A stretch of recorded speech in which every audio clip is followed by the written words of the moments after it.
នៅក្នុងចំណាត់ការដ៏គួរឲ្យភ្ញាក់ផ្អើលប្រធានាធិបតីអាមេរិកលោក Donald Trump បានដំឡើងពន្ធគយសកលថ្មី 10% ភ្លាមឆ្លើយតបទៅនឹងតុលាការកំពូលអាមេរិកដែលកាលពីថ្ងៃសុក្រទី 20 ខែកុម្ភៈឆ្នាំ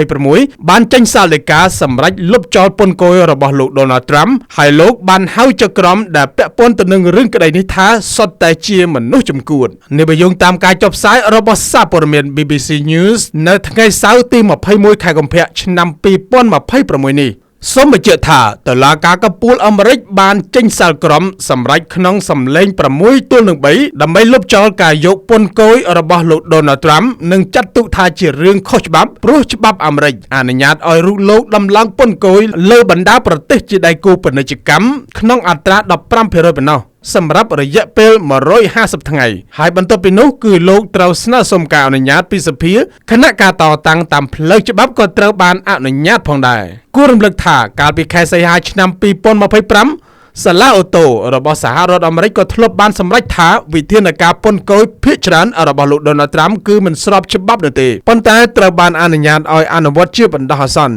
រហូតដល់មានការប្តឹងតវ៉ាដល់ដៃតុលាការកំពូលនៅពេលនេះកាលពីឆ្នាំកន្លងទៅលោក Donald Trump បាននិយាយការពារនយោបាយពន្ធគយរបស់លោកដោយអះអាងថាវាគឺជាខែលការពារសេដ្ឋកិច្ចជាតិលោក Donald Trump ធ្លាប់បានមានប្រសាសន៍ក្នុងសន្ទរកថាមួយថាយើងត្រូវតែប្រើប្រាស់វិធានការដាច់ខាតដើម្បីការពារនិងជំរុញវិស័យផលិតកម្មក្នុងស្រុករបស់សហរដ្ឋអាមេរិកដែលត្រូវបានគេបោកប្រាស់ជាច្រើនទសវត្សរ៍មកហើយទោះជាយ៉ាងណាតុលាការបានវិនិច្ឆ័យតម្លៃថាការប្រកាសគ្រាអាសន្នដើម្បីគេចចេញអំពីការត្រួតពិនិត្យរបស់សភានេះគឺជាការគំរាមកំហែងដល់តុល្យភាពអំណាចដែលបានចែងក្នុងរដ្ឋធម្មនុញ្ញរហូតមកដល់ពេលនេះវានៅមិនទាន់ច្បាស់នៅឡើយទេថាតើរដ្ឋាភិបាលអាមេរិកនឹងត្រូវសងប្រាក់ពន្ធច្រើនពាន់លានដុល្លារត្រឡប់ទៅឲ្យក្រុមហ៊ុននាំចូលវិញឬយ៉ាងណាសូមរំលឹកផងដែរថាកាលពីក្នុងអាណត្តិដំបូងរបស់លោក Donald Trump ឆ្នាំ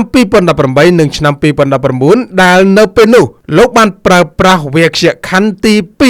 232 នៃច្បាប់ពង្រីកពាណិជ្ជកម្មឆ្នាំ 1962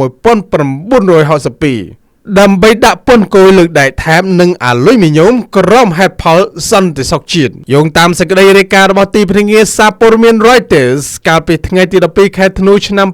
2022 បានឲ្យដឹងថាអង្គការពាណិជ្ជកម្មពិភពលោក WTO ក៏ធ្លាប់បានសម្រេចដែរថាការដាក់ពន្ធគយរបស់សហរដ្ឋអាមេរិកនាពេលនោះគឺខុសច្បាប់អន្តរជាតិខ្ញុំមុនីវ័នធ្វើសេចក្តីរាយការណ៍